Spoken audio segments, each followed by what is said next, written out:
Hi, folks. Hope everybody's okay. Sorry, I'm a bit late, and it's not on the topic that we put today. We put about theology, but we've not been able to study today. I've been not too well today, to be honest. She's Schleer. It's like just a fizzy drink. So, anyhow, today I'll just pottering about, and I went on this show just to listen in, and we ended up having a little debate. So I'd like to just listen to it a little bit and then just tell you some of my thoughts. So I'll just pray. Father, I just pray, bless this video, Lord, in your name and for your glory. Amen. Amen. There's a link here if anybody wants to come on. So there's a link. Yeah, I don't feel too good, to be honest. I wanted to go to London. I don't know if I'll be going. I just don't feel at my best. I didn't feel too good today, to be honest. So there's the link if anybody wants to come on. So I went on this site, and so let's listen in. Jason, Yeah, because I know let that me you're just going finish. to go off on a lot of Jay, points. just let Jason finish, and then you can go. You made the point that it's the message, not the content, because it's like it just there's no evidence there, and I'm giving you a point, just one point. Jesus dying on the cross. There's evidence outside the Bible. Josephus and Tacitus, they are enemies of Christianity. They say he died and was crucified. Then you have Dominic Crossan, who's against what I'm saying. You have Bart Ehrman, who's against what I'm saying. Gert Ludemann, who's an atheist scholar, against what I'm saying. They all say that Jesus dying on the cross is the most well-attested fact in ancient history. So, yes, secondly, just last point is the impossibility to the contrary. You can't know anything without Christianity. Let me explain. How do you know that reality right now is real or not? You don't know. This is distracting from the point.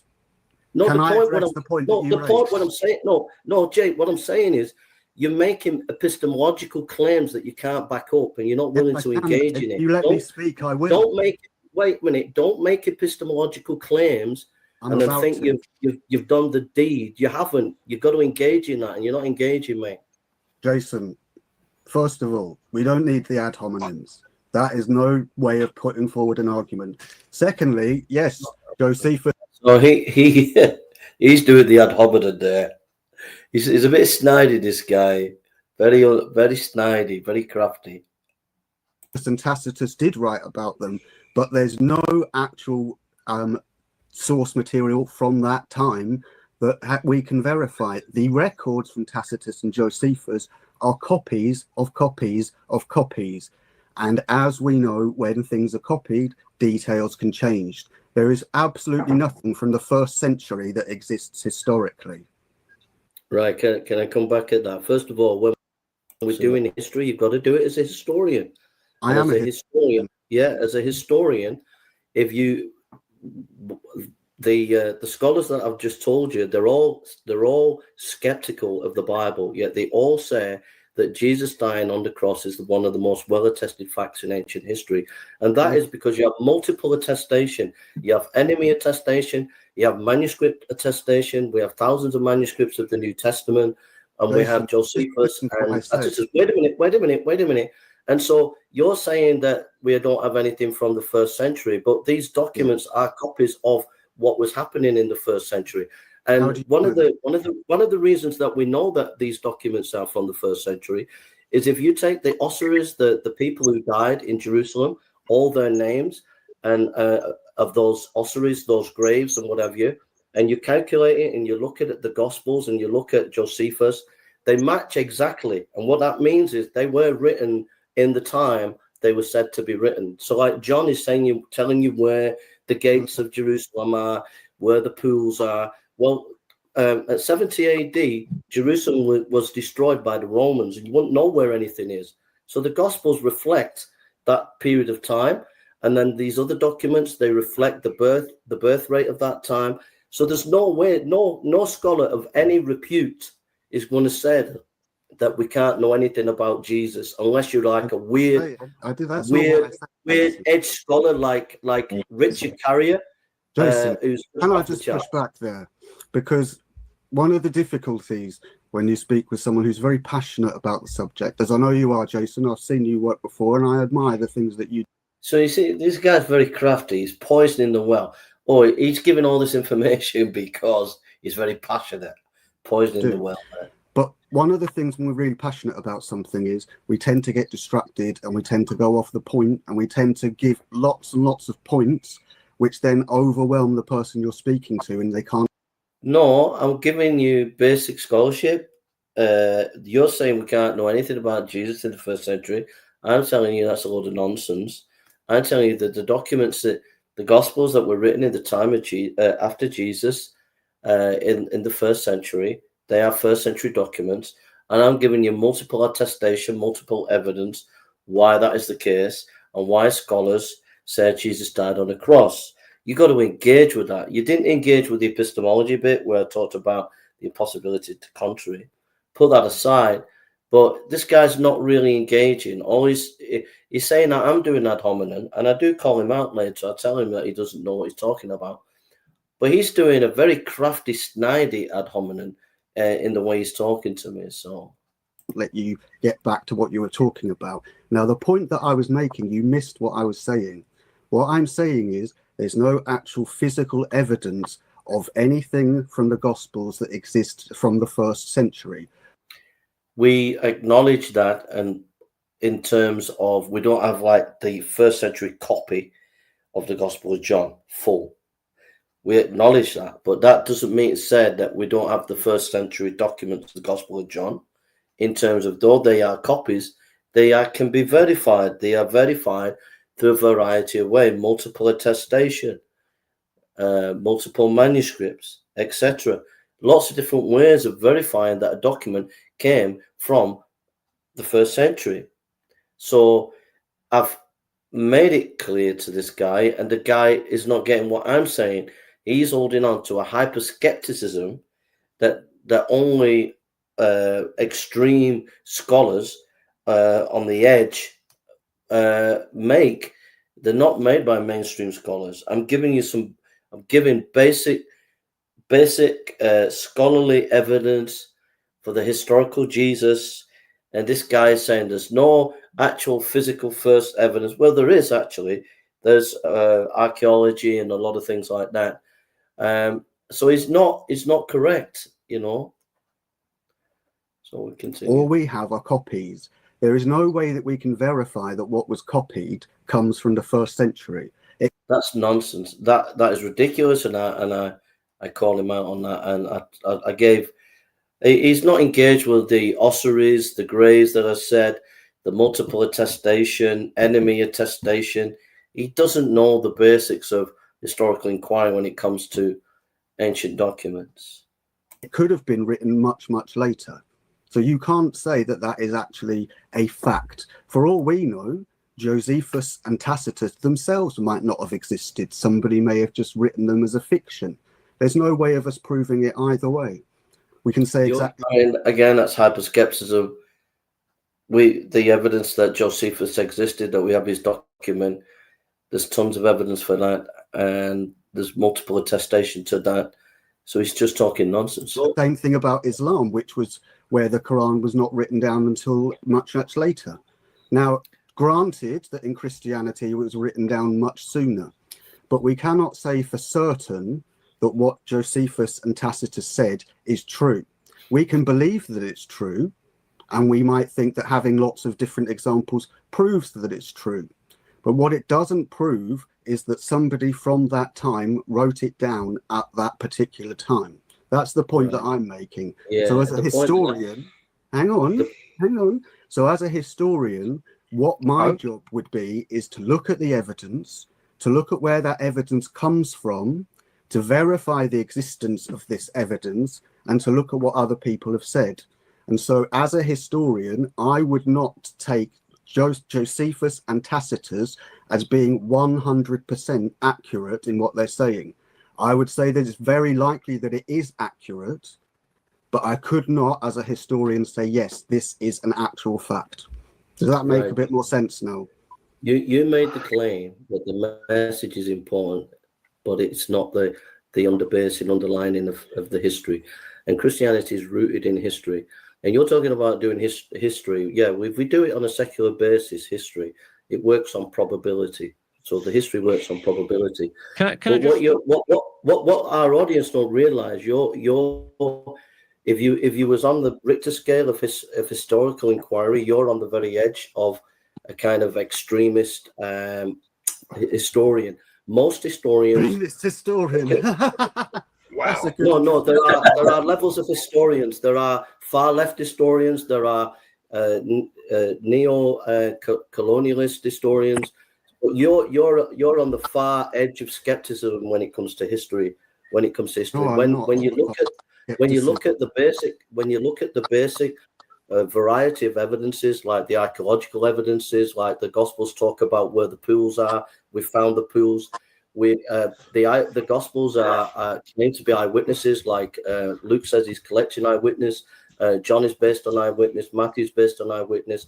And so when we look at the architecture of Galilee, Jerusalem, we find it fits perfectly with the four Gospels. When we look at the Gnostic Gospels, none of the Gnostic Gospels have any understanding of how Jerusalem is archaeologically. So we know that the Gnostic Gospels are 2nd century, and we know that the Gospels are 1st century. We also have, so you can go, it's on Working Class Patriot channel. You can go and watch the full debate and discussion there.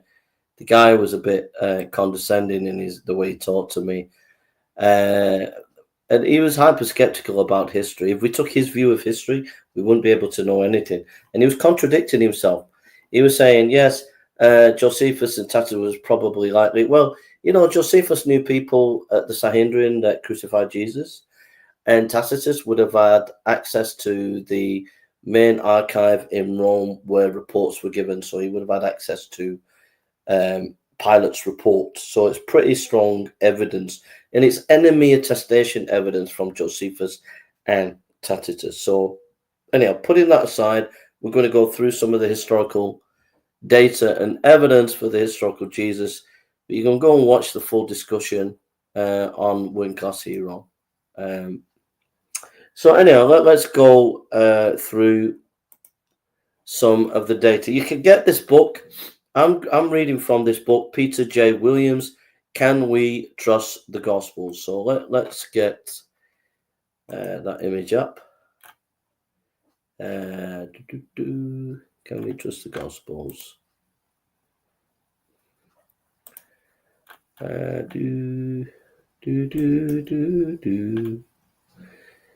So I'm just showing you, this is the book that I'm reading from, that I'm looking at. Okay. So you can buy the book. So that's the book there. Can We Trust the Gospels? Yeah.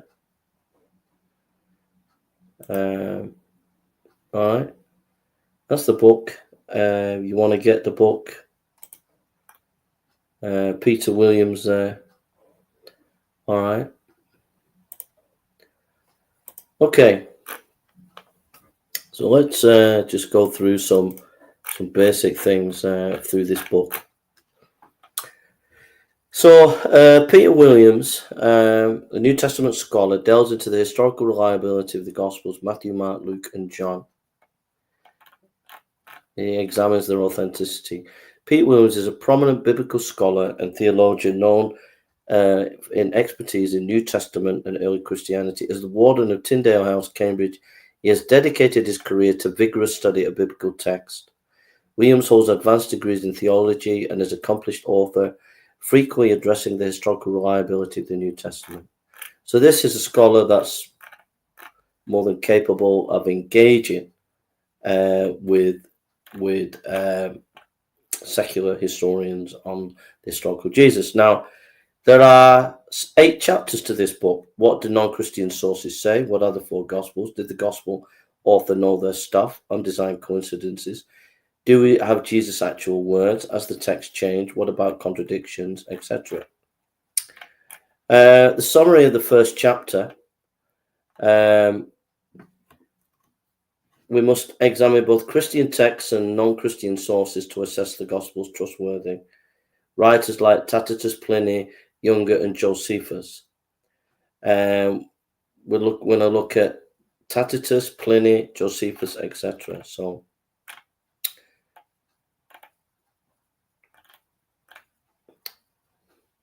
to investigate claims about early Christianity, it's beneficial to reference non-Christian writers such as Cornelius Tacitus, Pliny the Younger, Flavius, and Josephus. Tacitus, a Roman historian, is particularly notable for his reference to Christians in the context of the Great Fire in Rome in 64 AD, stating that the Emperor Nero blamed Christians for the disaster. He reports that Christus, the founder of the name, suffered under Pontius Pilate during Tiberius' reign, which helps establish a time frame for Jesus' execution. Tacitus is generally considered a reliable historian, and his account lends credence to the core Christian claims regarding Jesus' existence and crucifixion. So you got the Gospels, Matthew, Mark, Luke, and John, saying Jesus is crucified under Pontius Pilate. And then you got, not long after the Gospels, you got Tacitus, a Roman historian, who's also saying Jesus was crucified under Pontius Pilate. So now you've got like this outside evidence backing up what the four Gospels are saying. So you can't just come with hyperskepticism. There's evidence here, okay? And you've got to deal with that evidence. And I want to ask you a question as a skeptic. Have you really looked at the evidence? Have you really considered it? The gentleman who I was debating there kept saying that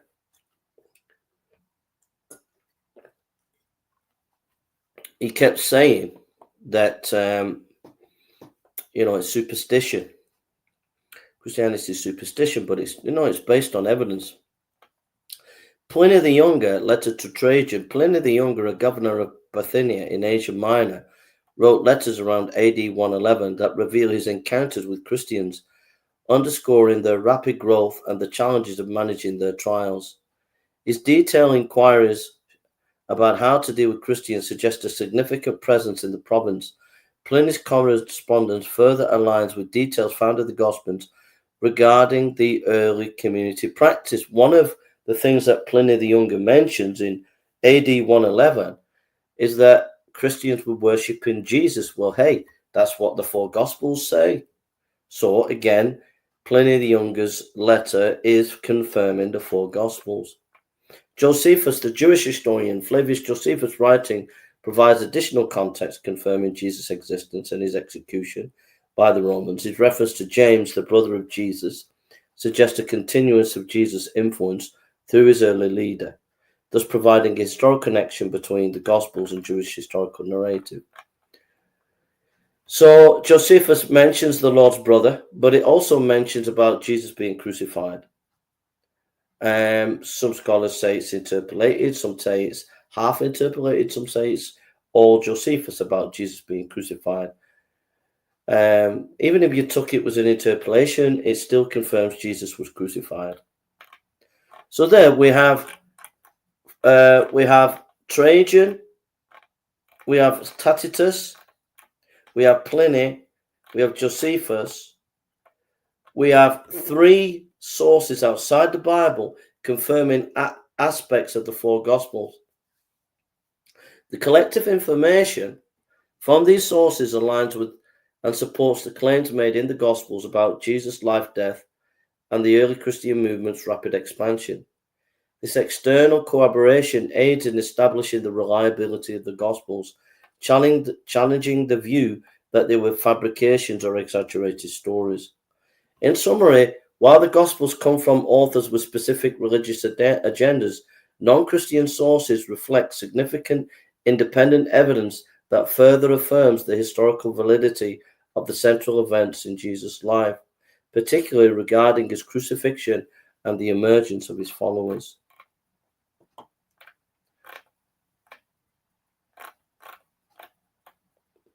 So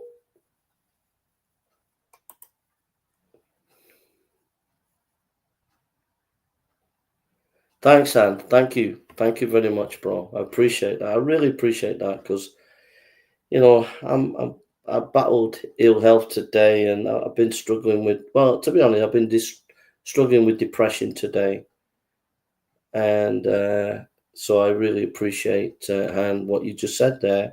It is an encouragement to me, you know. So we looked at secular sources outside the Bible confirming. So if you're a skeptical mind, so like take Rudolf Bultmann. Rudolf Bultmann was a New Testament scholar who wrote on the life of Jesus and said Jesus was a myth. Okay, and he came up with theories like form criticism, and things like that. Now, one of the things that Bultmann said, he said, look, we can't know really anything about Jesus because this is Chinese whispers. These stories about Jesus were created by the communities over generations, and things got lost in transition and it became a myth, right? And Bultmann said those kind of things because he got a lot of inspiration from Scandinavian scholars. And these early Scandinavian scholars of the late 19th century, early 20th century, they were into studying the Vikings. And because they were into studying the Vikings, they came up with theories about myth. And so Bultmann took this stuff and then applied it to the New Testament. But here's the point. Here is the point. The point is this, is that when you are studying first century Judaism, you've got to study it in its context. It's no good bringing the Vikings in. We're studying the first century Judaism. That's number one. And secondly, you've got to look at the data of the first century and early second century. And what Bultmann didn't do is he didn't take Josephus seriously. He didn't take Tacitus seriously or Pliny. If he would have taken them seriously, he would have realized the four Gospels are first century historical information about the life and death of Jesus Christ. That's my point.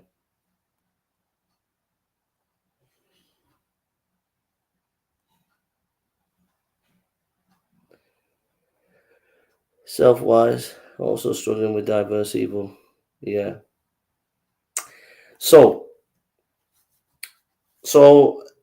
do you get the point? The point is that if historians and theologians took Pliny's letter seriously, Tacitus seriously, Josephus seriously, they would say, wait a minute, the four Gospels are mid-first century documents about the life of Jesus. If they were serious about those other secular writings outside the Bible. But what they do, they bring in their theories and they miss the basic evidence that's around. All right, I hope that's plain and simple, whatever. So what are the Gospels? What are the Gospels? The Gospels became widely accepted among early Christians, not due to political force, but as they were recognized for their historical value over time. Evidence from manuscripts and early church leaders suggests that these texts were already held in high regard as a collection by the late 2nd century. The presence of four Gospels is notable, especially when compared to other historical figures like Tiberius. These Gospels, despite being from the periphery of the Roman Empire, provide a remarkable amount of documentation about Jesus in closer chronological proximity that found for Tiberius. The Gospels focus predominantly on Jesus' life, in stark contrast to the more broadly focused histories of Tiberius. Identified authors of the Gospels are claimed to hold distinct backgrounds. Matthew was a tax collector and disciple. That's important because people say Chinese whispers of the Gospels, but Matthew was a tax collector. He had the ability to write, he would have written down information. Mark was Peter's interpreter. Luke was a physician who traveled with Paul and John and was one of the 12 apostles. So Luke was in contact with what the early church was thinking. Only Matthew and John are said to be eyewitnesses, with Mark and Luke gathering information. The Gospels differ from modern biographies, particularly in their emphasis on the events surrounding Jesus' death and resurrection. Matthew, Mark, Luke, grouped as synoptic Gospels, share significant similarity in content and structure, while John stands out with a different focus. The reason why scholars call Matthew, Mark, and Luke synoptic Gospels is that is a Western imposition on those Gospels. It is to weaken their authority, because they're saying they all borrowed from me, that they borrowed from Mark. This is a theory, and it's to try and take away the historical authenticity of each Gospel. These are three different Gospels that are giving evidence for the life and death and resurrection of Jesus Christ. Okay, so we have four witnesses, not one witness, but four witnesses.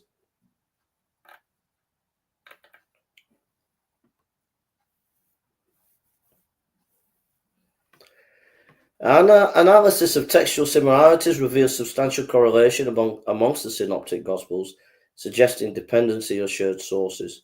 Scholars continue to study these relationships through various hypotheses about their origin and interconnection. Scholars debate it all the time, but at the end of the day, there's information in each of the Gospels that is special to each of the Gospels. Okay.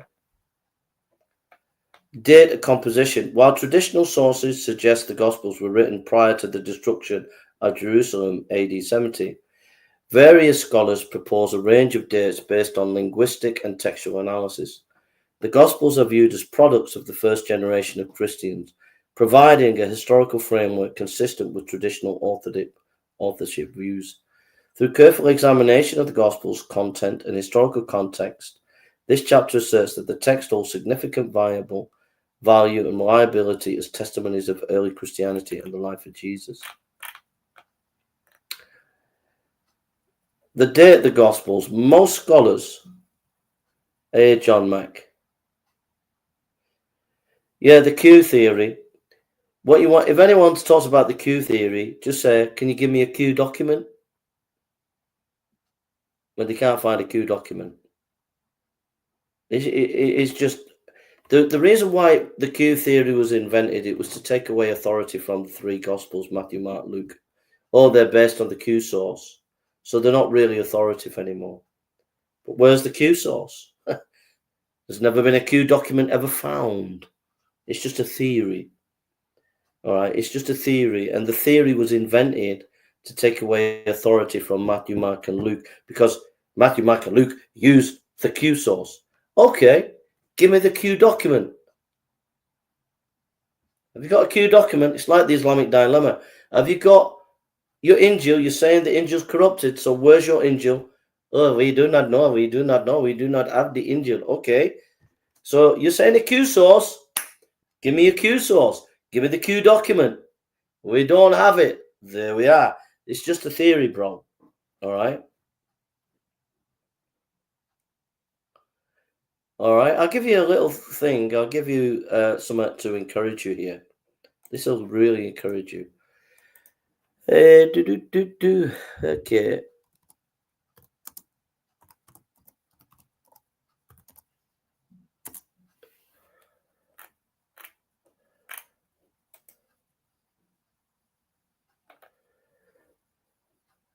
Let me show you something.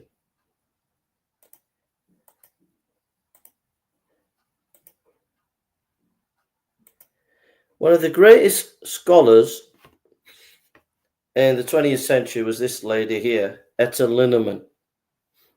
Etta Linneman was the protege of Rudolf Bultmann. You couldn't get a PhD in the 20th century when Rudolf Bultmann was alive. You couldn't get a PhD unless in your PhD in New Testament studies you reference Rudolf Bultmann's ideas about form criticism and the Q source and all the rest of it. And Etta Linneman, she was a protege of Rudolf Bultmann and was going to take over from Rudolf Bultmann. So she was into all this critical scholarship, the Q source, and all the rest of it. Well, guess what? She was going to be one of the top scholars in the world in the mid-20th century. Rudolf Bultmann was looking to her to take over from him. And she was going to push all Q source and push the form criticism and everything. Guess what? She got born again. And she abandoned it all. And she said, all this stuff, Q source, and all this form criticism, it's all a load of rubbish. And she went to be a Bible teacher in a little Bible college in Africa. That's Etta Linneman. All right. She abandoned all this Q source nonsense. Yeah,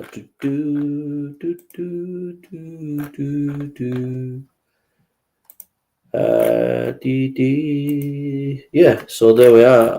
Let me just get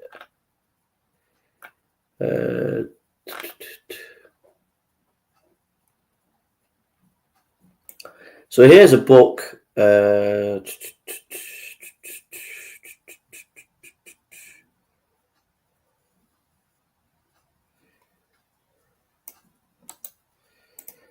So let me just let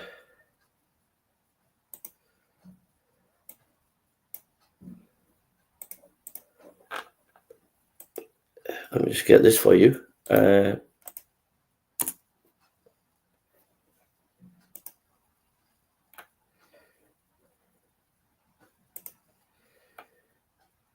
So you can get this book. It will bless you. You can get this book here. So here's one of her books. Historical Criticism of the Bible, Methodology or Ideology. Etta Linneman. Historical Criticism of the Bible, Methodology or Ideology. So she goes into all this Q source and form criticism. I think you can get it at the MetTap bookshop. You can get it on Amazon. She's written a couple of books you can get in English. So if you wanted to study it a little bit, this is a great book to get hold of by Etta Linneman. Like I said, she was one of the top scholars in all this Q source and all that. She abandoned it all, became a simple Bible teacher in Africa at a Bible college there. All right. So you can get that. Great book. All right. So in terms of the dates of the Gospels, most scholars put the Gospels after 70 AD. Most scholars say Matthew, Mark, Luke, and John was written after 70 AD. A number of conservative scholars say no, the Gospels were written before 70 AD, Gospel of John late. For myself, I said that the four Gospels were written prior to 70 AD.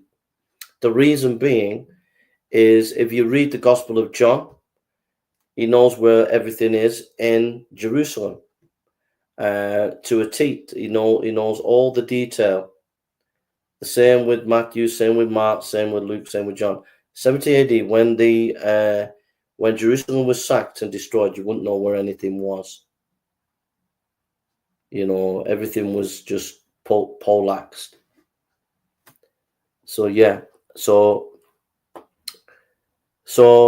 you know, Mark 60 AD, Matthew a bit later 60 AD, Luke late 60 AD, and then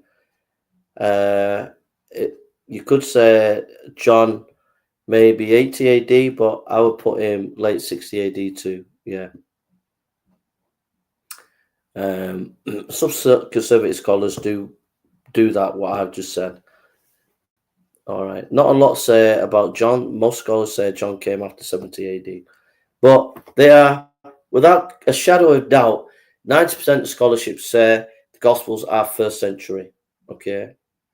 We know that they're first century because the Gnostic Gospels are always quoting the four Gospels. Four Gospels never quote the Gnostic Gospels. The Gnostic Gospels always quote the four Gospels, putting the four Gospels in the first century and the Gnostic Gospels in the second century. There we are. Oh, it's all right, John. No problem. So yeah, there's a link here if anyone wants to come on.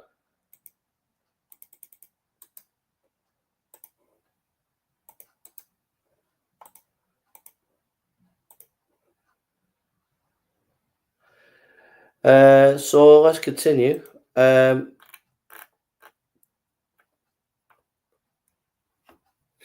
Chapter 3, did the gospel authors know their stuff? The key determinant of the gospel's reliability is the author's familiarity with specific historical context they describe. The test of geography. The geographical knowledge in the Gospels is assessed through references to towns, regions, bodies of water, specific locations.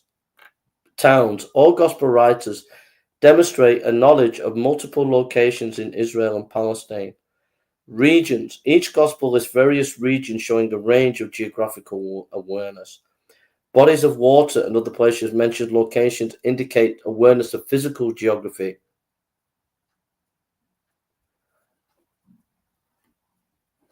There are some anomalies, but generally speaking.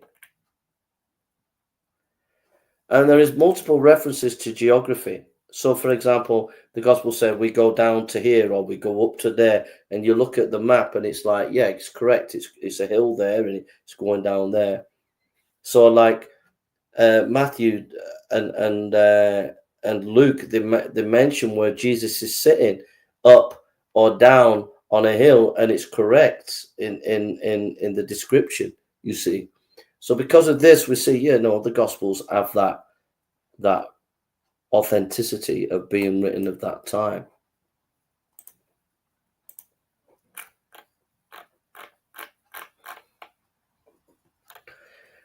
The Gospels, undesigned coincidences.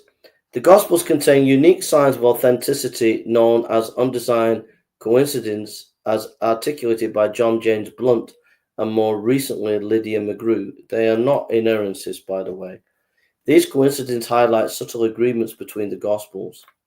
Two sisters, Mary and Martha. The Gospel of Luke and John present narratives about the sisters Mary and Martha, highlighting their contrasting personalities. In both accounts, Martha is depicted as active while Mary is contemplative. When Jesus arrives after Lazarus' death, Martha responds proactively, whereas Mary remains seated until she is called. These parallel behavior in different contexts reinforce the authenticity of their character portrayals. Yeah, when you're reading false writing, when you're reading false literature, they're very repetitive. They're not creative. So, like, if you've got two people and one is wanting to rest and be meditative and one is busy, that is in association with real life. But if you're a person who is writing stuff,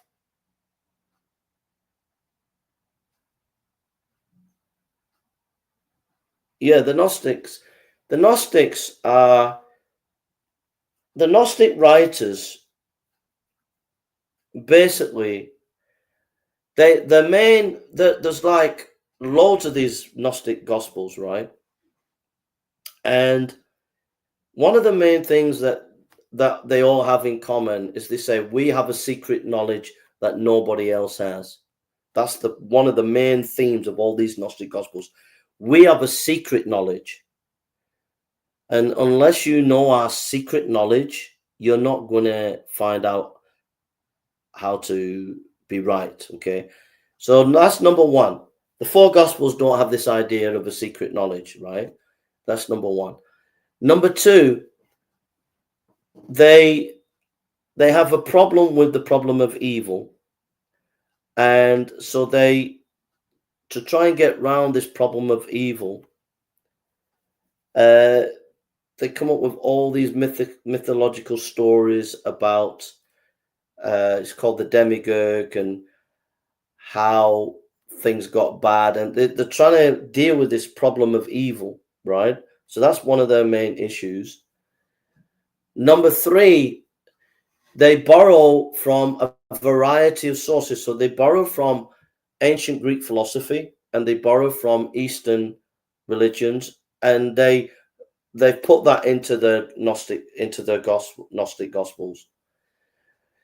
Number four, they are trying to get authority for people to listen, so they will use important names like the Gospel of Peter, the Gospel of Mary, the Gospel of Thomas, try to give them kudos, try to give them some kind of authority. Number five, they don't know anything about the historical time of Jesus. So you don't see anything about Jerusalem or what Galilee was like or anything like that.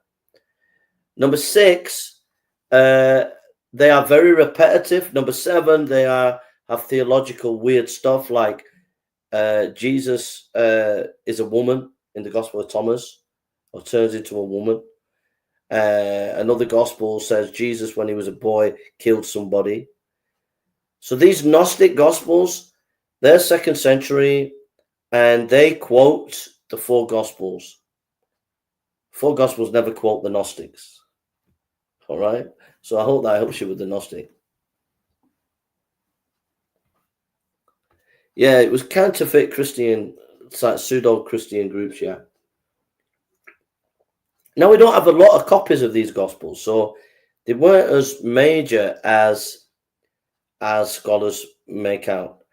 We have thousands of copies of Matthew, Mark, Luke, and John, but we only have a handful of copies of these Gnostic Gospels. Okay, so they're not as significant as scholars make out to be.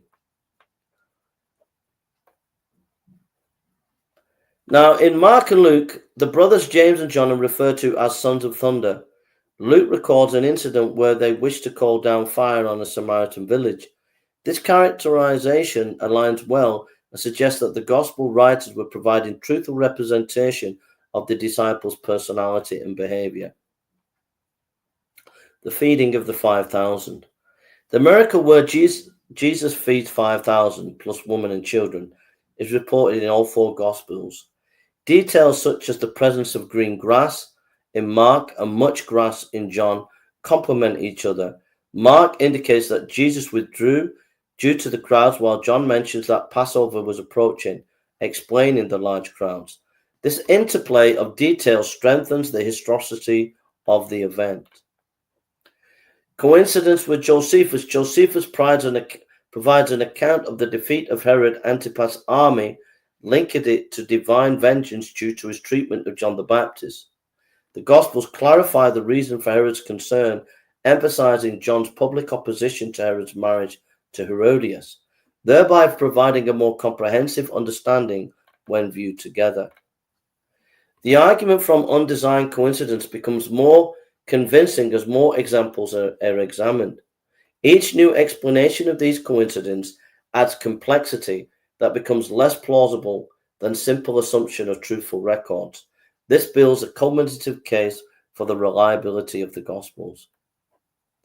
Undesigned coincidence in the Gospels serve to bolster their authenticity by demonstrating a pattern of truthfulness, coherence, and character and consistency across the narratives. Through examining relatable examples like the Sister Mary and Martha, the brothers James and John, and certain miracles, readers can appreciate how these subtle details illustrate the Gospel's reliability. So another example.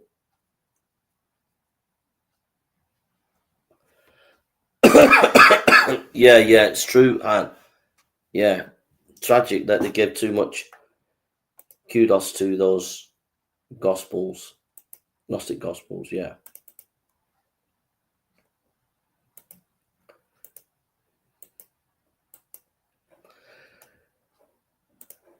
So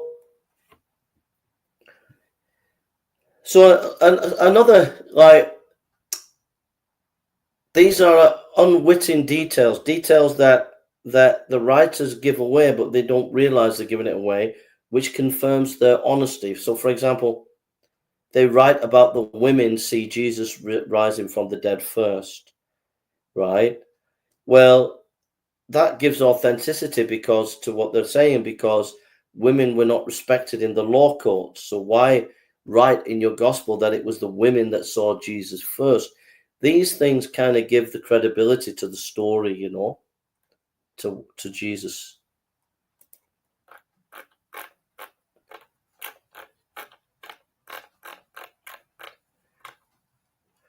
Do we have Jesus' actual words? Arguably, we have greater knowledge of what Jesus said than of saying from any other ancient person who did not write a book. Ancient writers often provide limited sources for speeches, such as Thucydides for Pericles or Josephus for Eliezer.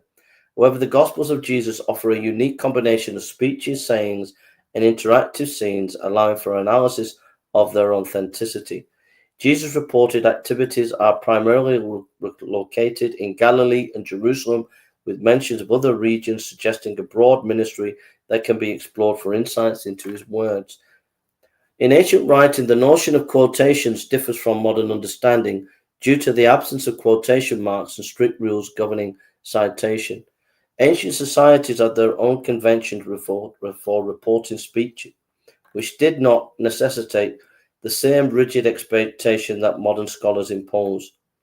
Rabbinic tradition highly valued the memorization of teaching, enhancing the likelihood that Jesus' words were accurately preserved.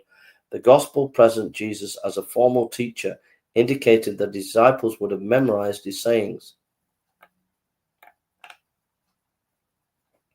I just want to say a couple of things there. First of all, Matthew was a tax collector, right?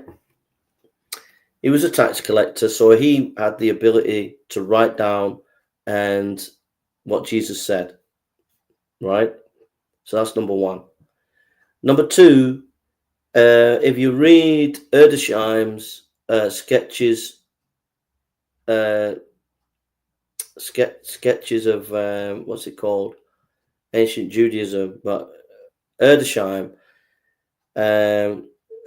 sketches of Jewish life. And it's about the first century Judaism.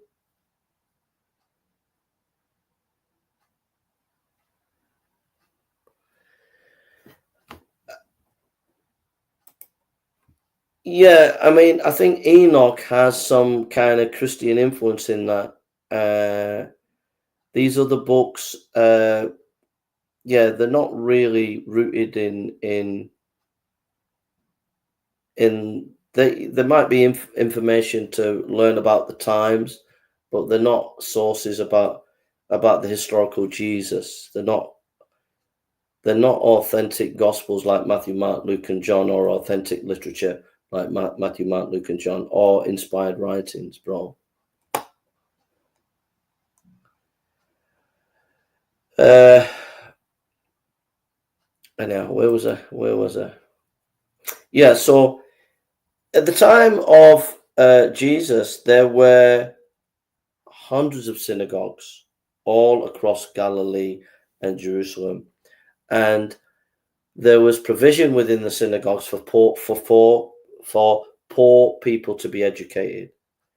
So the idea that John wouldn't have been educated, it says they were unlearned in Acts, but that means they didn't go to the universities. But it doesn't mean that they weren't educated, because there was provision in the synagogues for poor people to get an education. And also John, fishermen at that time in Galilee, did quite well financially, and they were kind of seen as middle class, not kind of like paupers type people, you know. Luke was a doctor. Obviously, he had the ability to make notes and research. And Mark was able to talk to Peter and get exactly from what Peter was one of the main guys of our Lord Jesus Christ. So, yeah, so that's the basis of the data that would have been written down. It wouldn't have just been haphazard or not written down accurately. The Golden Rule, the simplicity of attributing remarkable teachings such as the Golden Rule directly to Jesus is more plausible than suggesting multiple individuals individuals independently generated such concepts. So the idea that Jesus taught these basic ideas about love your enemies and things, it's more plausible he said that than they invent it. That's what he's saying. Parables. Scholarly estimates suggest more than 40 parables attributed to Jesus in the Gospels. The Jewish genre of parable aligns with the time and cultural context of Jesus' ministry. Parables that are considered masterpieces of composition likely originated from Jesus himself rather than being created later by his followers. So Jesus taught using parables. If it's Chinese whispers, then you're saying these people invented these parables. These parables are so amazing, they could have only come from one person, and that's Jesus. The word Son of Man, Jesus refers to himself as the Son of Man, a title found in all four Gospels, connected theme to the Old Testament. The consistency of this self-designation across various contexts supports its authenticity as originating from Jesus.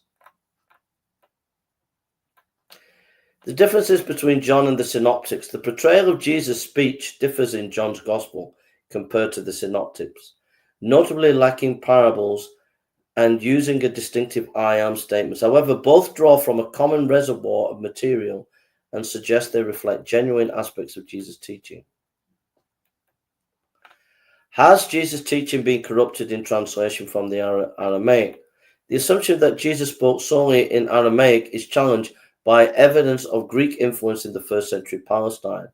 While translations can pose challenges, the historical context suggests that Jesus likely spoke both languages, especially amongst diverse crowds. Instances of wordplay and targeted communication further reinforce the credibility of the message reported in the Gospels. The convergence of various factors support the assertion that the Gospel provide reliable representations of Jesus' words. These include the nature of the teachings, the genre of the parables, and the pattern of verbal agreement between accounts. The absence of modern quotation convention does not diminish the authenticity of the teaching attributed to Jesus.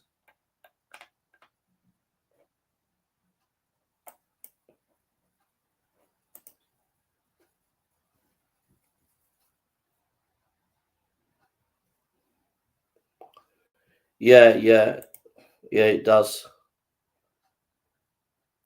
But that's because they're not really interested in looking at the four Gospels and learning what they say. They just want to undermine the authority of the four Gospels by talking about these other books as if they've found some secret knowledge. And it's the conspiracy theory world loves that kind of stuff. I've met quite a lot of young people. They are into conspiracy about the Bible, that it's in the Vatican and it's not been released and it's been changed and all the rest of it. And then when you start to give them a bit of detail, they go, okay. You know, when you do some basic scholarship, these kind of documentaries collapse because they're just based on nothing but conjecture. Has the text changed? As we evaluate the trustworthiness of the Gospels, it is essential to determine if they have been consistently and reliably transmitted. The Gospels, along with biblical Psalms, boast the highest volume of manuscript evidence for antiquity. These texts have undergone significant scrutiny, primarily sourced from regions outside Palestine, such as Egypt and Greece. It is improbable that scribes in these regions altered the authentic Palestinian cultural context of the Gospels. The consensus is the Gospels have been handed down reliably, supported not only by the abundance of manuscripts, but also by the nature of classical text preservation. While instances of poor copying and falsification exist, most scribes, including Christian copyists, approach their work with care, preserving many classical texts. Various languages, including Arabic and Hebrew, also exhibit remarkable textual accuracy over millennia.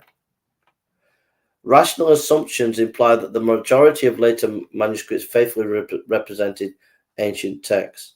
In 1516, Erasmus published a Greek New Testament edition based on only 12th century manuscripts, leading concerns about the potential for text changes. However, the discovery of about 2,000 Greek manuscripts since then has mostly validated the stability of the Gospel text, particularly with significant early manuscripts like Codex Vaticanus and Codex Sinaiticus.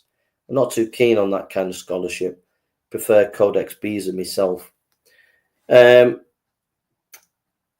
Notably, discrepancies between Erasmus' edition and modern translations refer to only a few texts. He mentions Mark 16:9-20, John 7-53 to John 8:11, but these actually are well attested in the ancient manuscripts. They say they're not the oldest, but you have the woman who committed adultery and they want to stone her. You have that in lexicons, in liturgy, Latin manuscripts, etc. Same with Mark. They're well attested. Scholars, they just so theorize, they miss all the abundant evidence for these texts. Okay. I've done multiple videos on the last ending of Mark.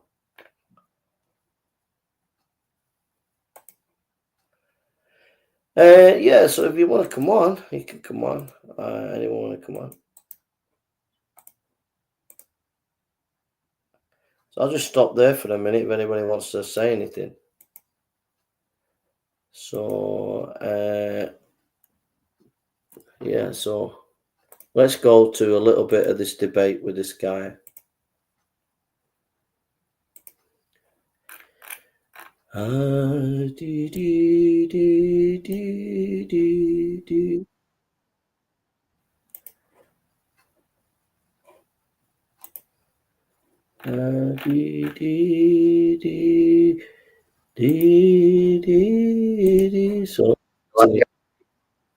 So we'll continue this debate that I had with this guy. So we listen to it. So I had a debate with this guy. So listen, it's about the historical Jesus, and this guy's some kind of secularist historian. He claims to be a historian, and so I try to educate him on some basic historical methods that he that claims to be some kind of historian doesn't seem to understand. So we find it fits perfectly with the four Gospels. When we look at the Gnostic Gospels, none of the Gnostic Gospels have any understanding of how Jerusalem is archaeologically. So we know that the Gnostic Gospels are 2nd century, and we know that the Gospels are 1st century. We also have a Papyri 57 in Ryland's library, which is a piece of the Gospel of John, which comes from round about 120 AD, which means that the Gospel of John and the other Gospels were written in the 1st century. So you're not. Wait a minute. You're saying because I'm passionate, it implies that I'm not willing to look at other evidence. The fact of the matter is, I've done MA studies at colleges that are against Christianity. I've studied at MA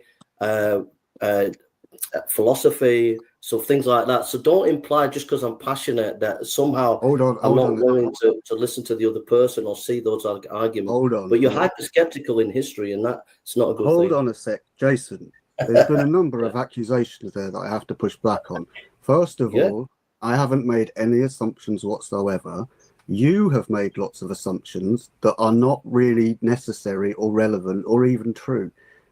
To call somebody an extremist historian is really quite funny. You don't know what it is that I'm trying to say here at all. You're not listening at all to the point I'm trying to make. So I'll try and do it as an analogy to see if it will help you to understand it.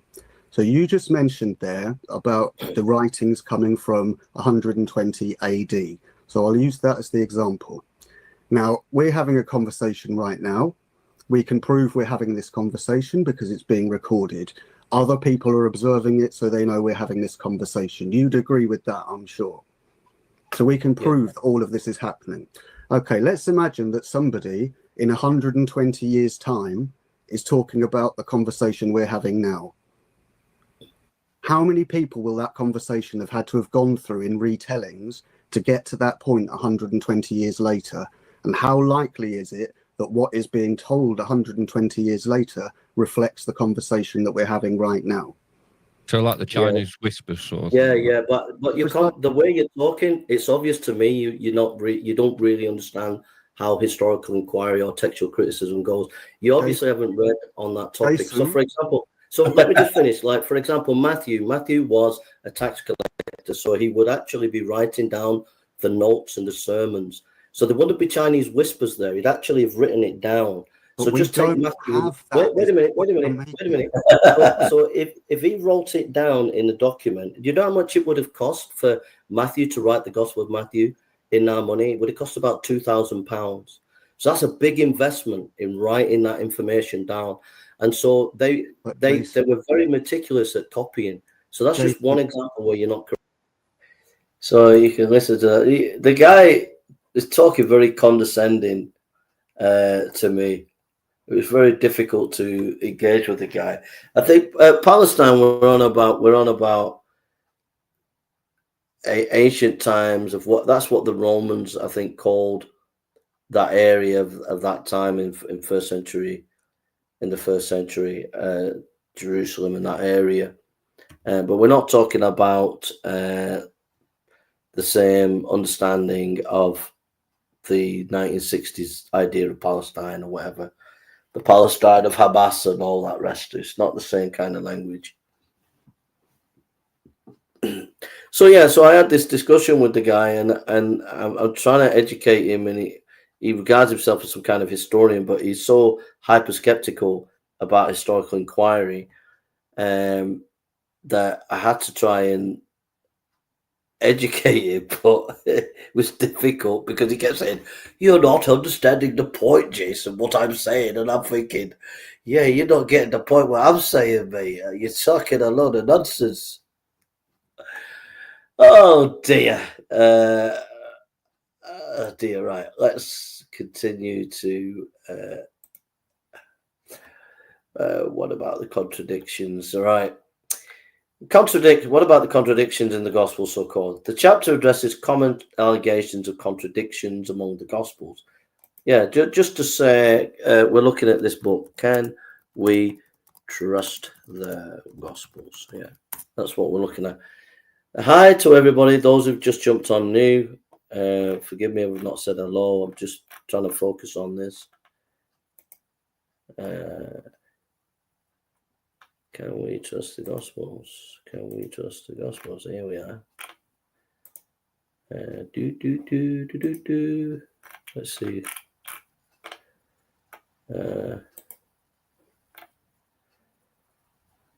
So this is the book that we're looking at. So you can go and buy the book.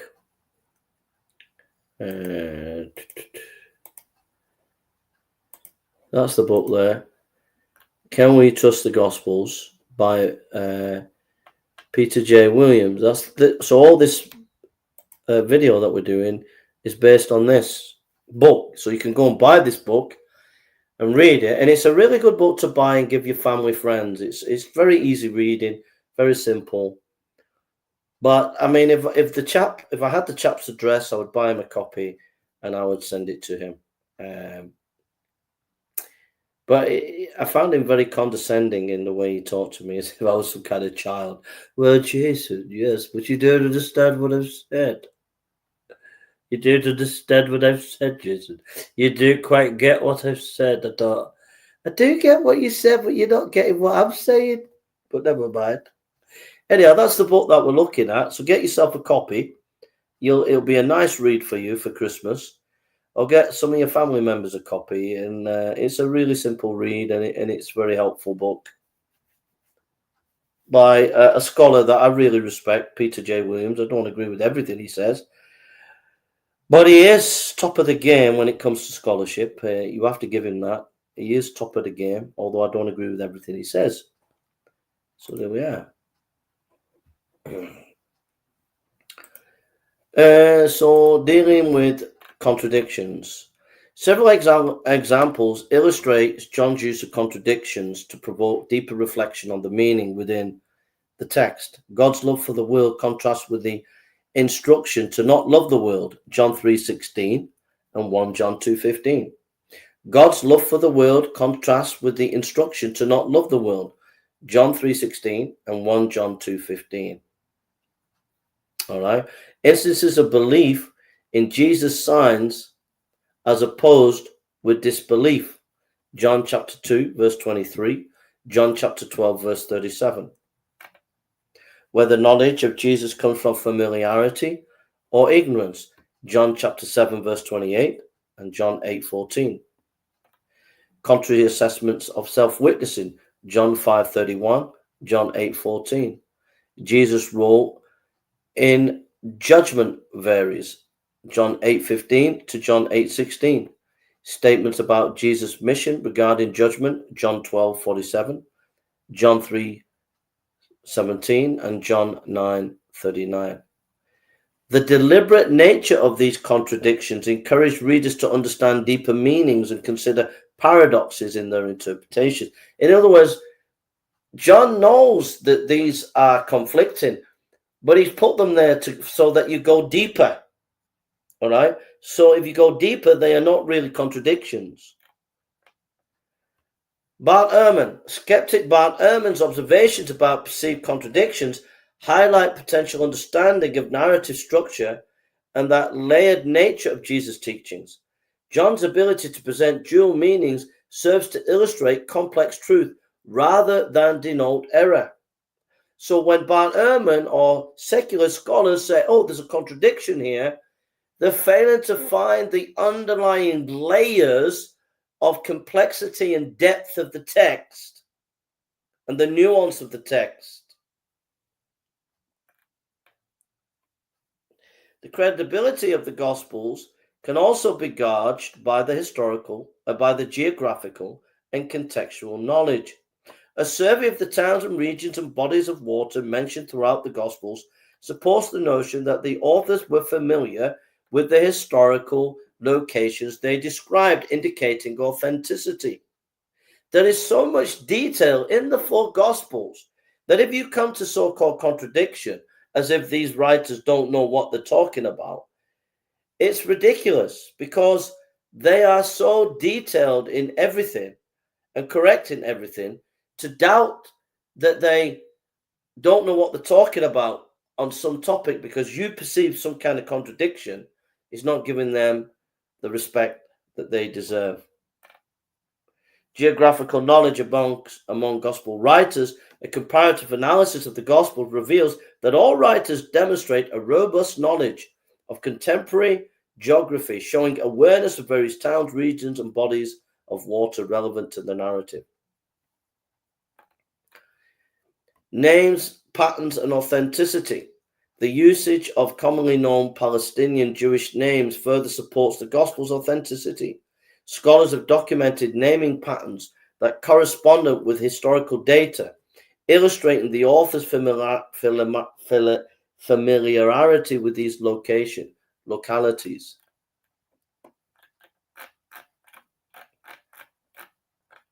So let me just explain what he meant by there. If I'm writing a biography of the king of Arabia at the moment, so let's take the king of Qatar, and I'm writing a biography of the king of Qatar, and I say this guy went into his office, his name was Elvis, and this guy went into his office and he was called Elvis John, and this guy went into his office and he was called Elvis McNugget, right? You think, wait a minute, the writer is writing about the king of Qatar and he's talking about this Elvis guy and this Elvis guy. It's obvious that I don't know what I'm talking about. It's obvious that I don't know anything about the historical time frame of a king of Qatar. Now, if I write this about the king of Qatar, that his sister is called Aisha, that his brother is called Muhammad.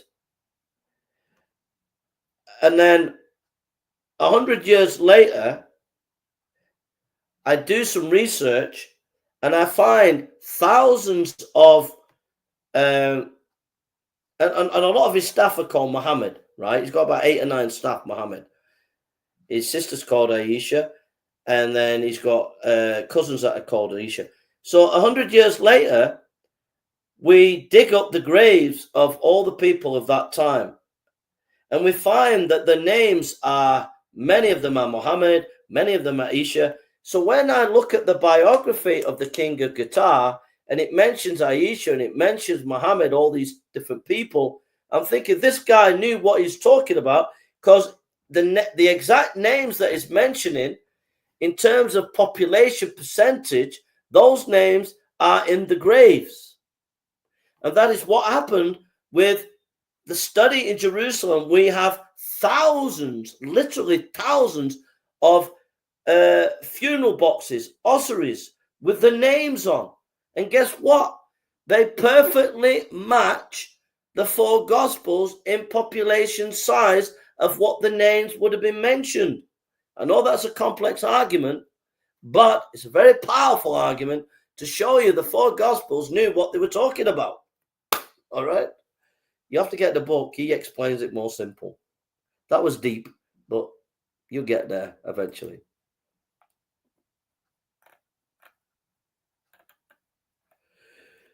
Who would invent the crucifixion?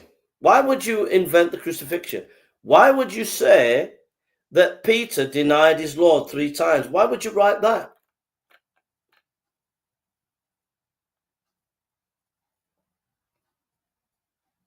Some would say miracles don't happen. Well, that is a presupposition. The resurrection of Jesus is central to the reliability of the Gospels. 2 widely accepted historical facts support the resurrection narrative. Jesus was buried and the tomb was empty. Reports of Jesus' appearance varied widely, indicating a strong belief in his resurrection among a diverse group. Belief in miracles is affected by prior conviction regarding the universe of nature. Skeptics and believers hold differing views on what constitutes extraordinary claims, complicating discussion about miracles. Biblical miracles are presented not as random occurrences, but as signs linked to divine action. The depiction of Jesus in the Gospels can provide coherence in understanding the historical phenomenon. The narrative aligns with Jewish tradition, offering an explanation of the events surrounding Jesus' life. This chapter argues for the reliability of the Gospel accounts based on the origin and corroborative evidence. The unique presentation in John's Gospel alongside the synoptics suggests a greater structure to the reports rather than fictitious creation.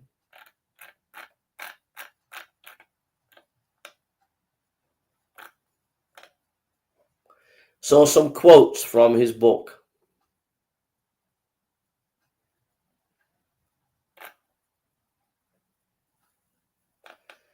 Here's a quote from the book. Christians were the most enthusiastic about Christianity and naturally wrote more about it. The 4 Gospels were, of course, written by advocates of belief in Jesus as the promised deliverer. They may therefore be said to be biased in the sense that they are not impartial records, but ones aiming to foster belief in Jesus Christ. However, their bias does not mean we should distrust their record. An innocent man accused of a crime may have a deep interest in proving his innocence, but this bias is not a reason to dismiss evidence he produces. We may therefore conclude from Tacitus that Christianity spread far and fast, and that being a Christian could be very difficult. Many persons of all ages and ranks and both sexes are being and will be called to trial, for this contagious superstition is not confined only to the cities, but also spread through the villages and rural districts. The question should be raised, how we know Tacitus actually wrote this. Is not possible that the work of this pagan writer was tampered by later Christian scribes. The mere existence of many Christians does not for one moment have to mean that their beliefs were true. False belief can spread fast. It is natural to assume that the first 30 years or so of Christianity, more than one sincere member of the family of Jesus held a key role in the early church. The simplest explanation is that the gospel authors were able to give an authentic pattern of the names in their narratives because they were reliably reported. So a few things on those quotations. It is extraordinary that it did spread fast, but the persecution that they experienced shows you it was extraordinary. They were being massacred. They were massacred by Nero, and yet Christianity spread. That is a miracle. Okay. So I'll just put that in there. I didn't agree fully with Mr. Williams there.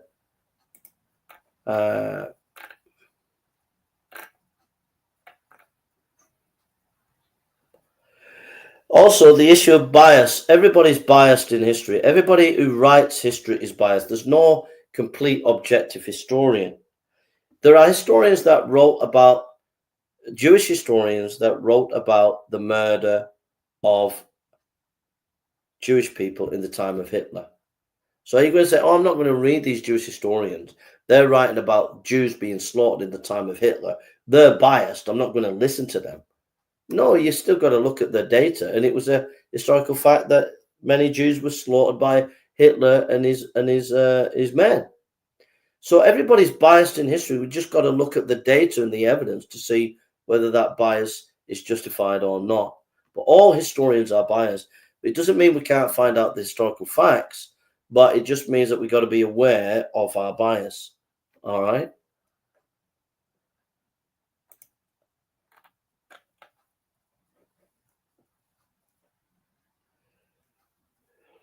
The four Gospels were not chosen as a result of political power, but rather they became accepted by early Christians as the best source of information about Jesus' life, without any central authority pressuring others to accept them. The fact of the matter is, there's no major political movement going on there. You've got these Christians, they're being hunted down and persecuted for 300 years, from the time of Jesus right up to Constantine. 300 years of persecution. What political power did they have in those 300 years? Zero. Zero. They were hunted and killed and slaughtered. Okay? So the Gospels were not accepted on a political basis. They were accepted because they were seen as authentic lives of Jesus. All right? There's a link if anybody wants to come on. You want to come on live, you can come on.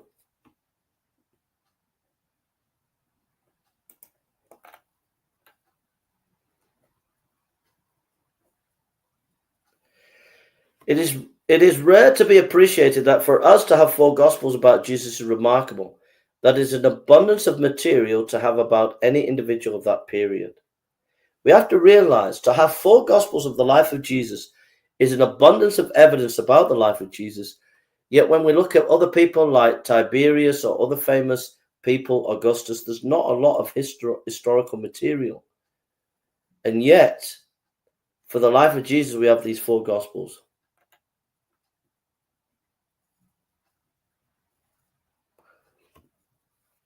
He says, thus by the early 3rd century, evidence from France, southern Egypt, Syria, all shows that the four Gospels were held to be a special collection that belonged together. We have multiple attestation from different countries, France, Syria, Egypt, and all over the place. That's important because what that means is anybody who tried to change the Gospels in France, it could be checked by the Gospels that have been copied in Syria or Egypt or any other place. So that's an important issue.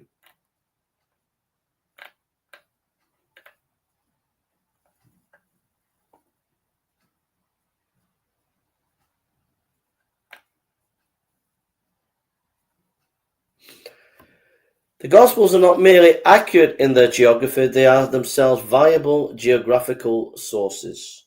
Powerful stuff there, my friend.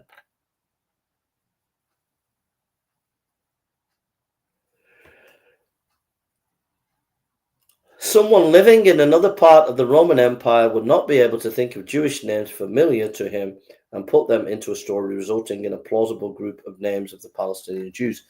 I showed you that with the Qatar point.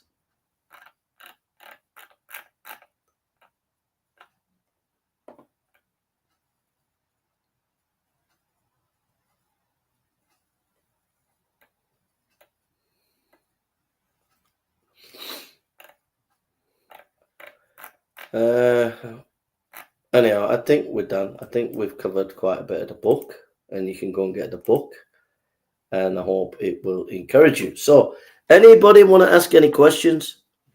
Get hold of the book. We was going to do this tonight. Maybe we'll do it another night. Pray for me. I was down in the depths today with depression today. I was really struggling, and I was hoping to go to London. I might go to London, but I'm just struggling with depression, really, to be honest. I'm being straight with you, really. So I was hoping to go to London. I might go to London tomorrow, depending how I'm feeling, but I'm just struggling. Yeah, we're going to go through this at some point.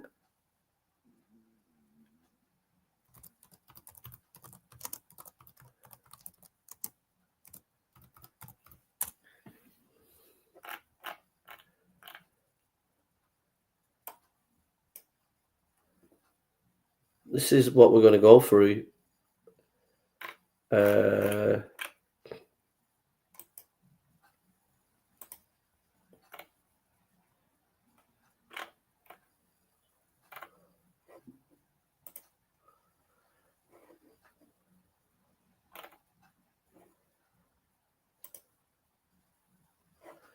Let me see.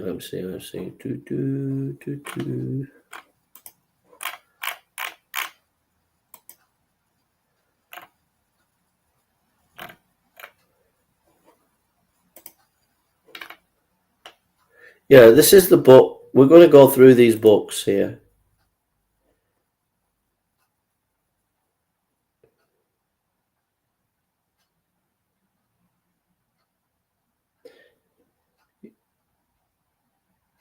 Yeah. I go to Glenbrook Christian Fellowship, my brother.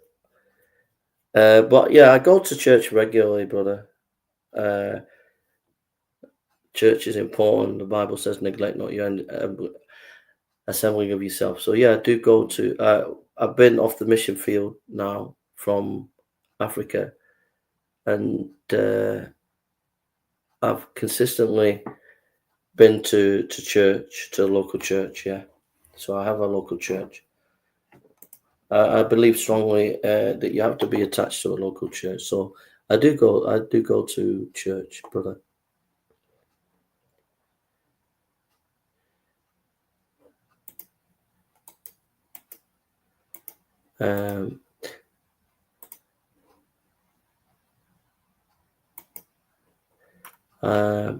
How is Dorcas getting on? It's difficult, brother. We I can't tell you too much, but we're trying to get her out of Ghana, brother, and it's just that's what's one of the things that's getting me down, But she's okay.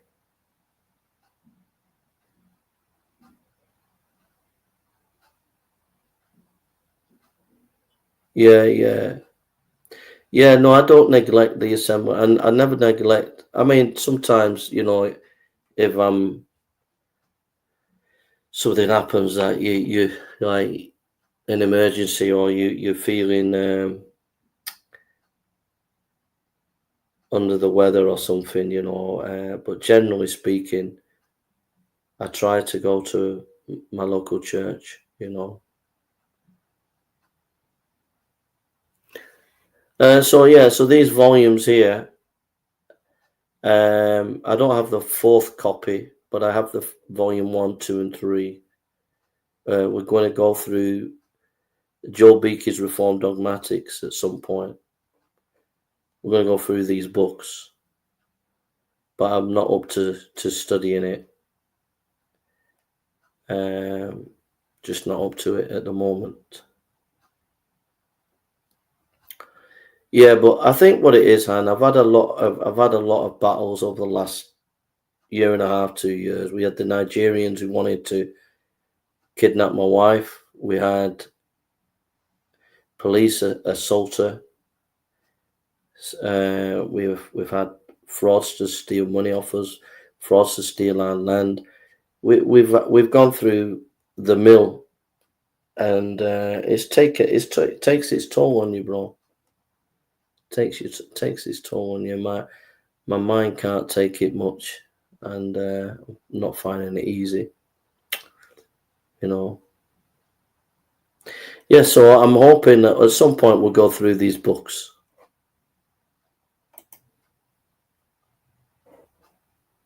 So yeah.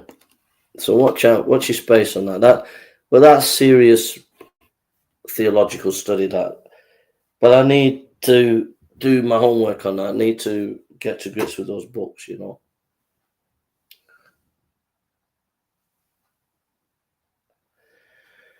So yeah, so that's the kind of thing me and Dorcas have gone through over the last year and a half.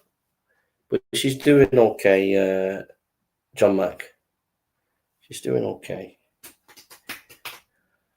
All right. So I'm going to go, unless you want to come on. If you want to come on, the opportunity is there.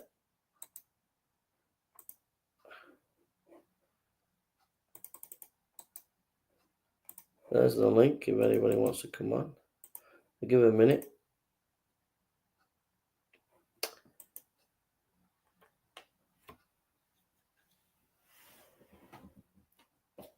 I'll just check my phone here.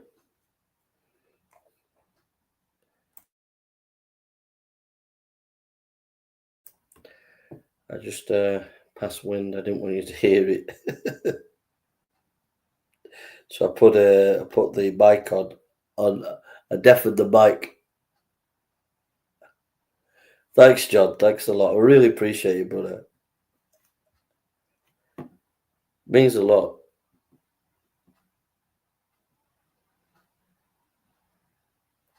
I'll pray for you too, Han. Let's see what's happening here on the old phone, dog and bone.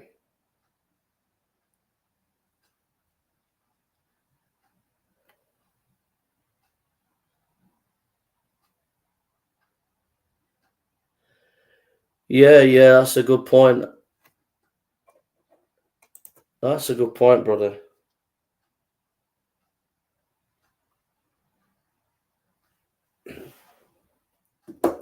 It's a good point. I think Spurgeon closing down speaks more than anything about how our nation's heritage has been squandered. Yeah, totally agree, brother.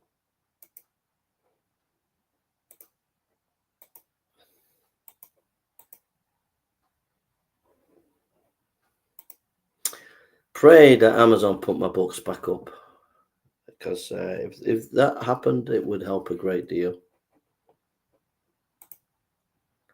I get my royalties, and then I can go and visit my wife and do stuff I need to do, you know.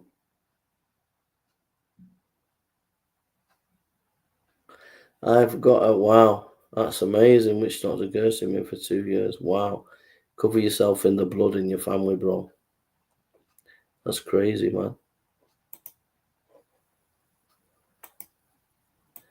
We pray against it.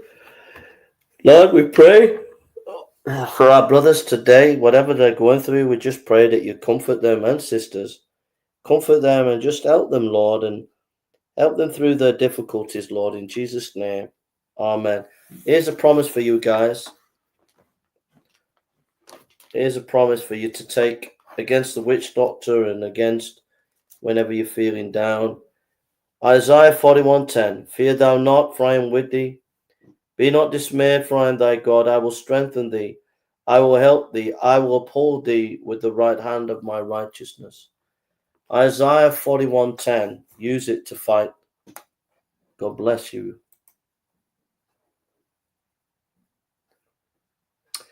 All right, folks. Schlur 0, a red grape. I've drank 4 of these today. Schlur 0, red grape. If you get a full bottle of this, I'll just drink it because it's so good. It's so fizzy and delicious.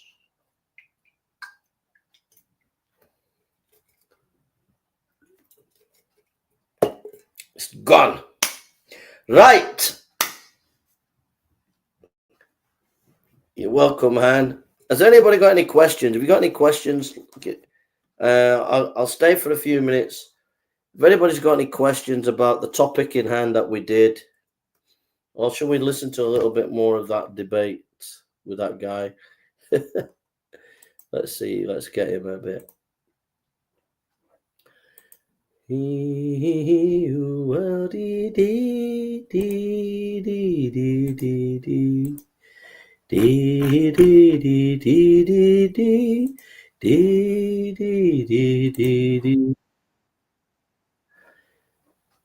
La da da da da da da da da da.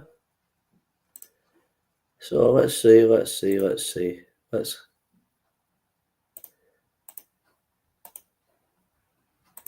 So here we are. Continue. Wait a minute. So if he wrote it down in a document, do you know how much it would have cost for Matthew to write the Gospel of Matthew in our money? It would have cost about £2,000. So that's a big investment in writing that information down. And so they were very meticulous at copying. So that's just one example where you're not correct. Jason, Sorry, boys, I've got to go because I've got work. So I'll speak to you another day. See you later, Paul.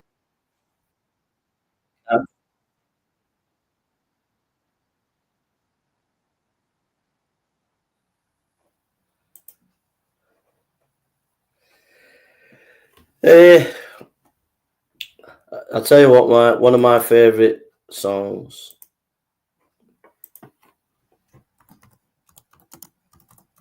I don't know if I can remember. See if I can get I'll sing a couple of my songs.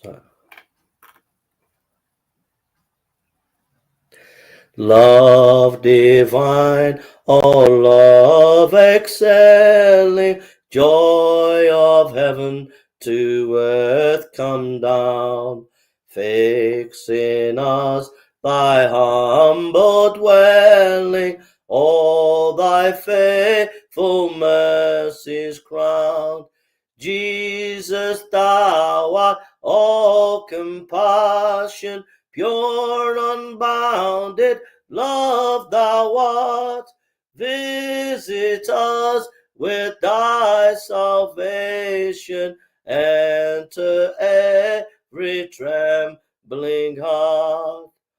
Breath of breath, thy loving spirit into every troubled breast.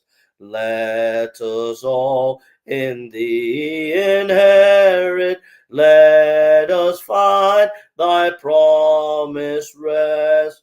Take away our love of sinning, Alpha and Omega be, end of faith as its beginning, set our hearts at liberty. Come, Almighty, to deliver, let us all thy grace receive, suddenly and never. Sorry, get it wrong. Sorry, guys. It's the best I could do.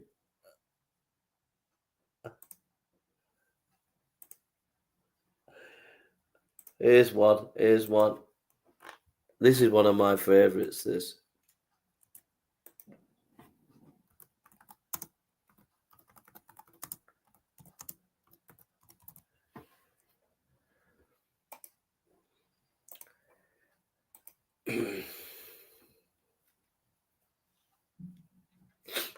This is one of my favorites. All people that on earth do dwell, sing to the Lord with cheerful voice. Him serve with fear, his praise foretell. Come ye before him and rejoice. The Lord, you know, is God indeed. without already did us make.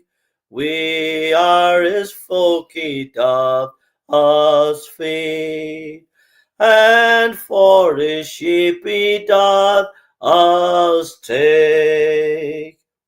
Oh, enter then his gates with praise, approach him joy his courts unto. Praise Lord and bless his name always, for it is seemly so to do. For why the Lord our God is good, his mercy is forever sure, his truth at all times firmly stood, and shall from age to age endure.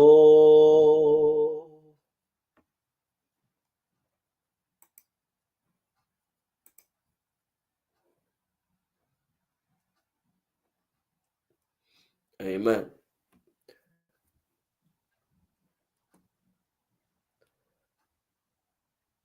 All people that on earth do dwell.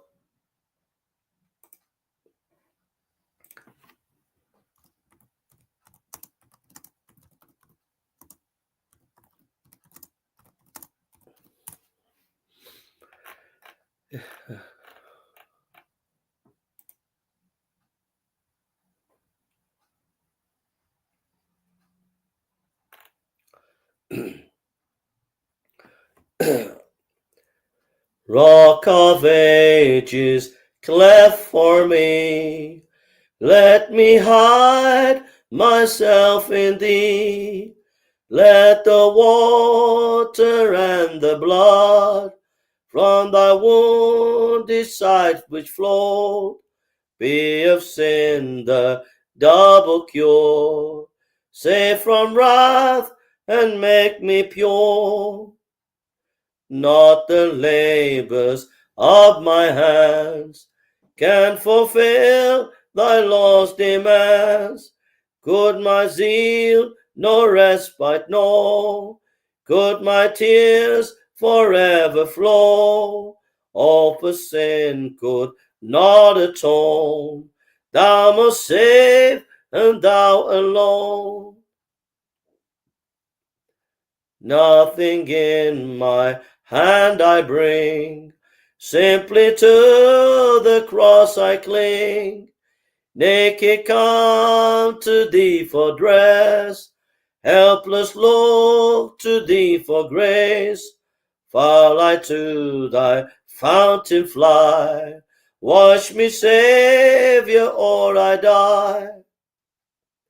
While I draw this fleeting breath, when my eyes shall close in death, when I soar to worlds unknown, see thee on thy judgment throne. Rock of ages, cleft for me, let me hide myself in thee.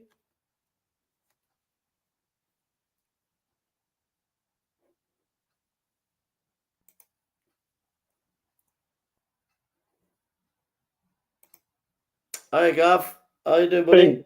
Hey Jason, what are you up to? I just done a little thing on the historical Jesus, bro. Looking at can we trust the Gospels? How you doing, mate? How was Manchester today? Well, sorry? How was Manchester today? I didn't go out today because you said to me last night like you weren't planning on going out. Oh, right.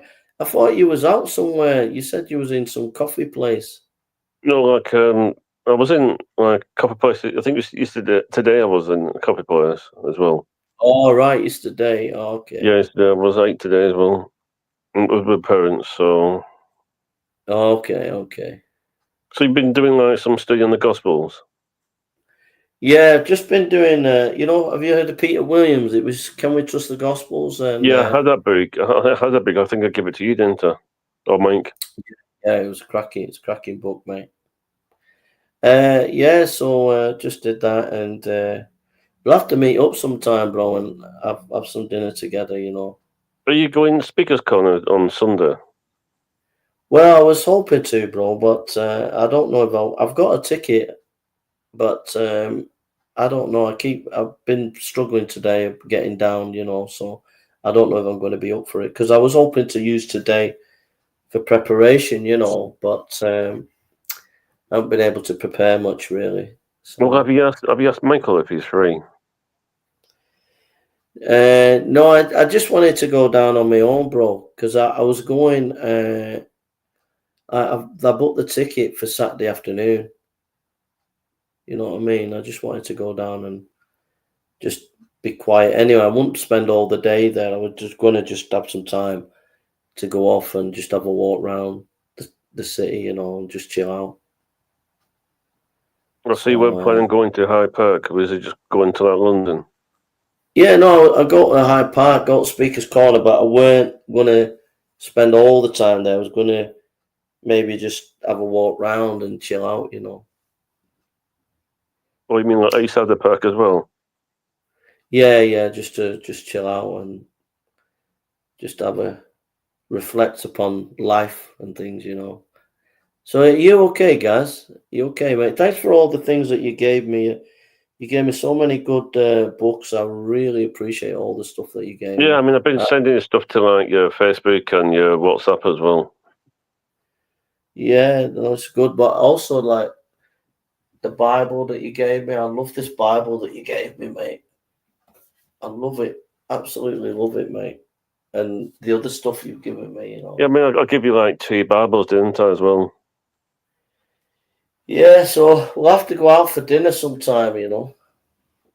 Spend some time together, mate. I feel I've neglected you. Have you still been doing some training with Lewis as well?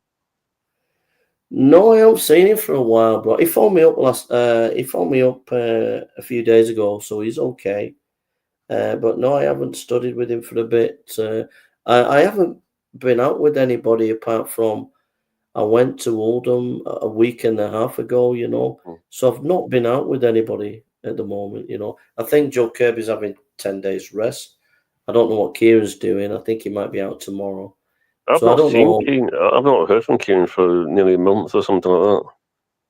Yeah. I've not been out for the last.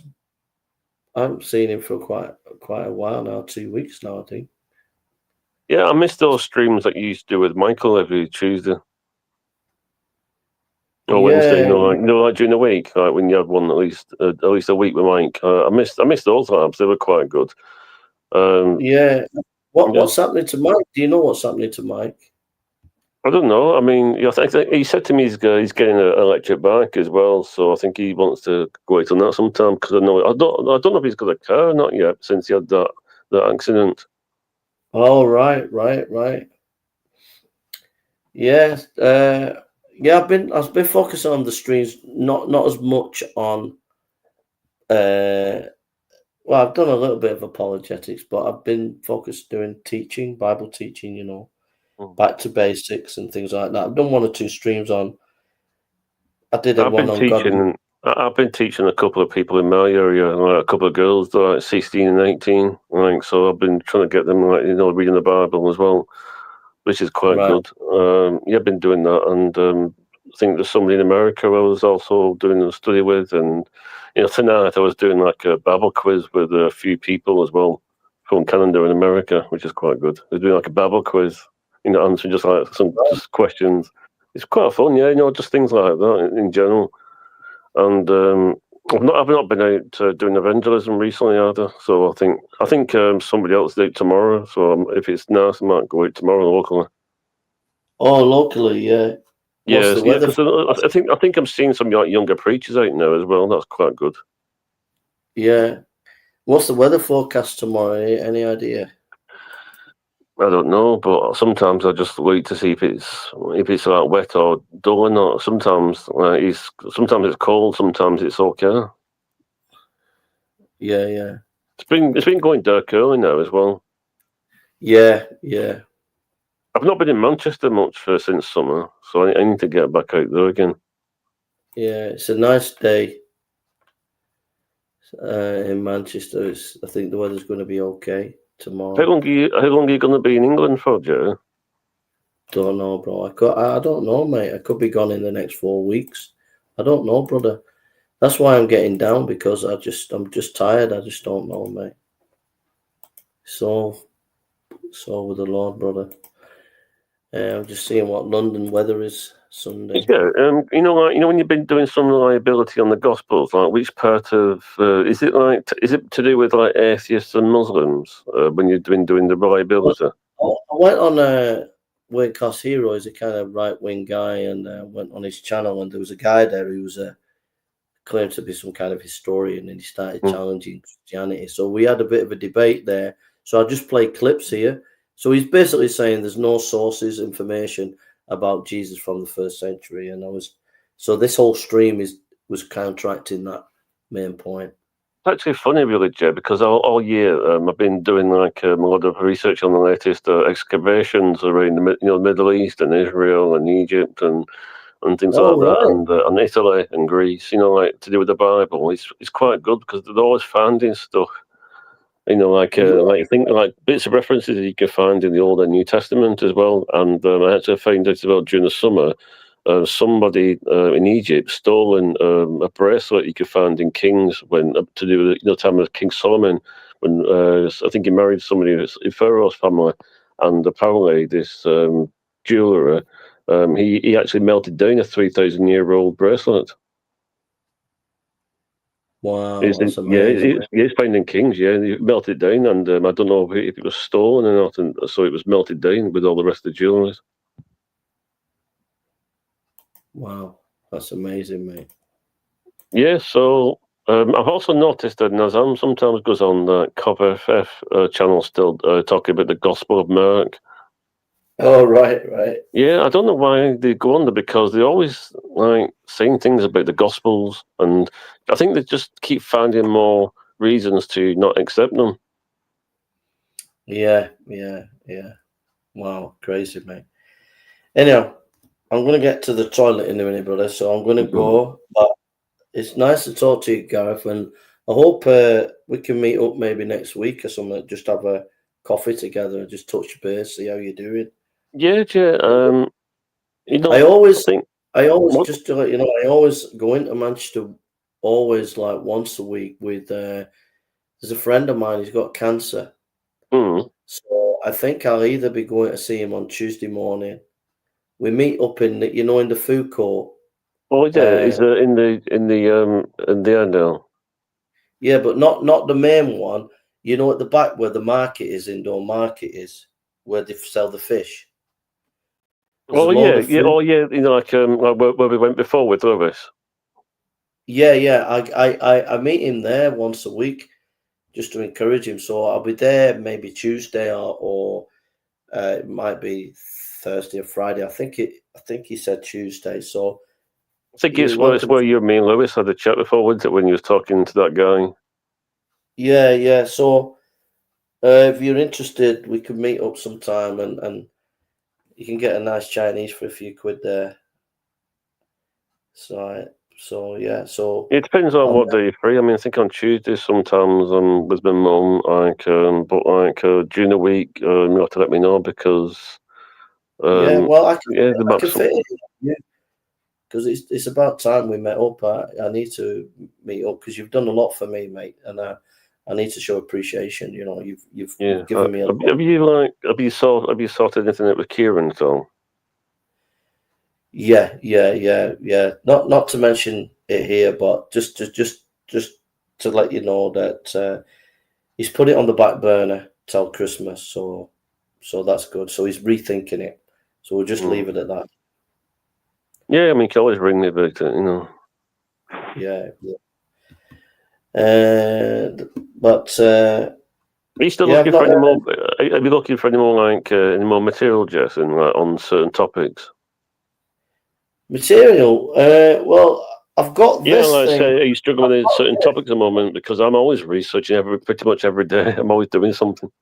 I've got this that you gave me. This is so full of stuff. I've not even looked at a percentage of it, but you've got how many books are on there? Hundreds of books. That Probably you've over got on there. 2,000. But I've still, you know what, Jay? Like when I give you that, it wasn't finished, so I still got more. Right. So this has been amazing. I mean, I've got tons of stuff here. I've also downloaded like loads of stuff myself on my computer. So there's so many books I want to read, but you know, I need an office. Like I had an office in Ghana. I need an office. So it's difficult at the moment because I don't know where I'm going to be based. But when I've got a proper office and I can focus and I can relax and study, but at the moment, because I've not got an office, I'm getting down and discouraged, you know, because I don't know. You know what, Jay? My bedroom is very similar to yours. Like, you know, like my bedroom. Like, I think you saw my bedroom once. Didn't you? I mean, it's a bit different since, but I feel like I sleep in an office. I feel like I sleep in a bit like you. But I think you had like a bed in there once, didn't you? Yeah, there's a bed here. There's a bed on this side, but my bedroom's in that room. It's over here. Is it? Yeah, no. Yeah, no, it's over there. It's in this side. There's a bed here, though. You know, Frank and Kadena come in next week, you know.